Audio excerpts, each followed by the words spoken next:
Hi everybody, I hope you're having a great day. In this video, I'm going to be covering Wildchild. He made his first appearance in Alpha Flight, issue number 1, that was released in May of 1983. His real name is Kyle Gibney, or he also goes by the aliases Wildheart and has also been known as Weapon Omega. And he's a savage mutant that stands 5 feet 8 inches tall and weighs 152 pounds, having yellow eyes with vertical irises, although when he's in a savage or feral state, he has no apparent irises. Also having long blonde hair, as well as pointed ears, pronounced canines, and claws. Being a consummate quote-unquote feral character, especially since he's known to even pop off on his teammates on occasion whenever he gets out of control. Overall, dude is unstable and dangerous.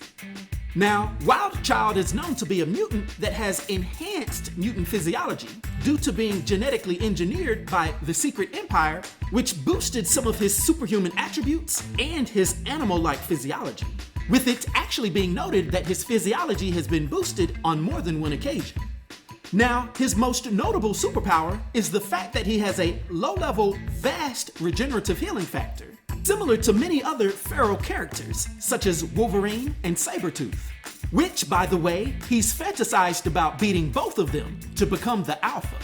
But nevertheless, Wildchild's healing factor is fast, but it is noted that it's not quite as effective as Wolverine's, although it does contribute to him aging at a much slower rate.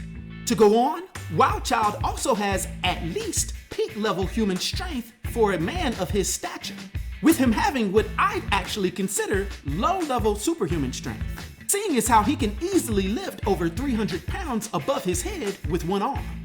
But in addition to this low-level superhuman strength, he also has low-level superhuman speed, stamina, and durability. Not to mention moderate superhuman agility and reflexes, with him being able to quickly close distances between him and his prey.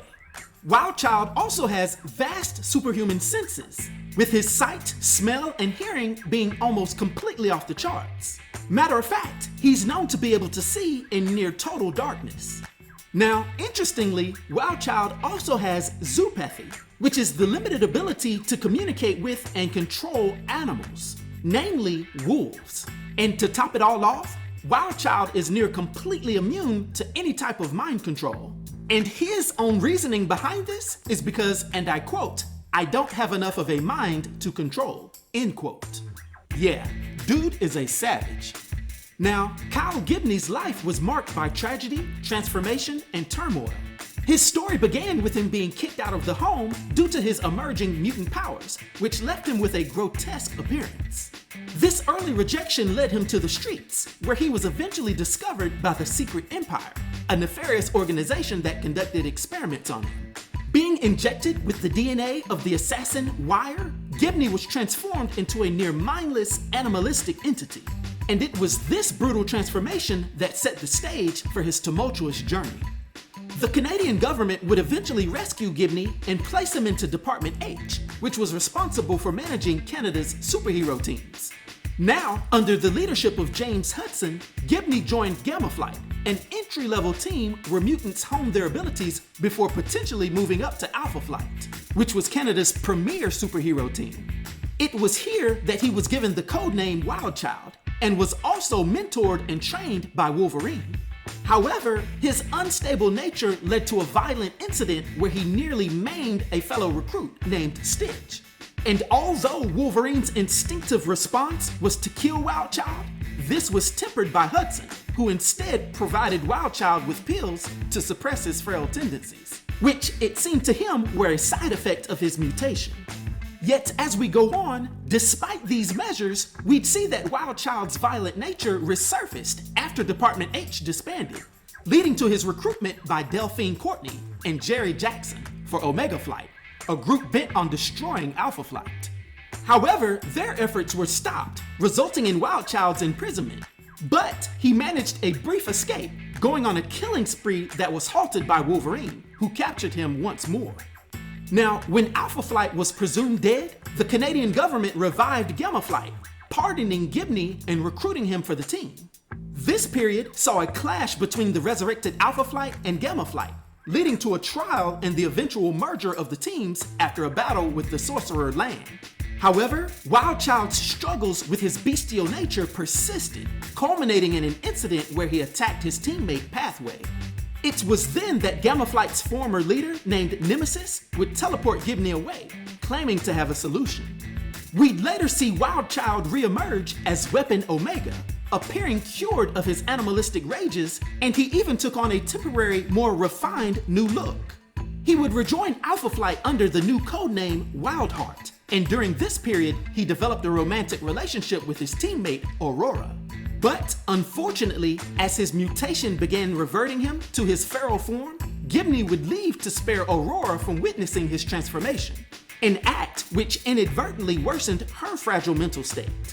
Subsequent to this, Gibney would join X Factor, the United States-sanctioned mutant team, where his mutations worsened again, causing friction with Sabretooth. So, seeking to understand his new mutations, Gibney eventually fell into the hands of the new Weapon X program. It's here that under the direction of the mysterious director, Gibney underwent further experimentation, becoming more intelligent but also more feral looking, and resuming the name Wildchild. He was used to recruit mutants and perform deadly missions, with his compliance requiring minimal coercion. During one fateful mission, when Sabretooth was agitated with Wildchild, he'd sever his vocal cords, rendering him mute, although he would eventually completely heal and regain his ability to speak. Wildchild would also go on to attempt to recruit Aurora from a mental institution, but she rejected him due to his appearance. Despite this, Wildchild would continue to serve Weapon X, capturing mutants for internment and participating in a coup against the director led by Agent Brent Jackson and Cable's Underground. After this coup, Gibney became the head of security under Jackson, but the Weapon X program mysteriously vanished and Gibney's whereabouts became unknown. Nevertheless, following the Scarlet Witch's M-Day event, Gibney was believed to have lost his powers, but reappeared with enhanced abilities and a reverted appearance. Now claiming to work for the enigmatic Romulus, he clashed with Wolverine and was thrown into molten steel by Omega Red. But yet again, under unknown circumstances, Wildchild would be resurrected, joining Krakoa, the mutant nation, where his feral nature resurfaced again. And after an incident where he attacked a child who interrupted his hunt, he was assigned to the Hellions, which was a team led by Psylocke for violent or troubled mutants. Their missions included battling the Goblin Queen and her marauders. It was during these days that we'd see that Wildchild could briefly be calmed by individuals such as Psylocke and Greycrow. However, it was also during these missions where he would be killed by the Locust Vial, only to be resurrected stronger and even more aggressive. This time, his subsequent aggressive actions and the eventual stripping of his new powers by Tarn the Uncaring left him meek and submissive. But of course, this was just temporary, because this dude's aggression just can't stop. Won't stop. I had to do that. But anyway, when the Hellions disbanded, we would finally see Gibney return to medical care, where he would willingly take his medication. And it was this act that signaled a tentative peace with his turbulent past. However, let's see how long this lasts. Now, for his powers and abilities, and his influence on the Marvel Universe, for my 1 to 10 rating, I'll give Wildchild a rating of 6, which is an expert rating. I hope everyone enjoyed this video. I'll talk to you next time. Be sure to like, subscribe, and join the new Sage.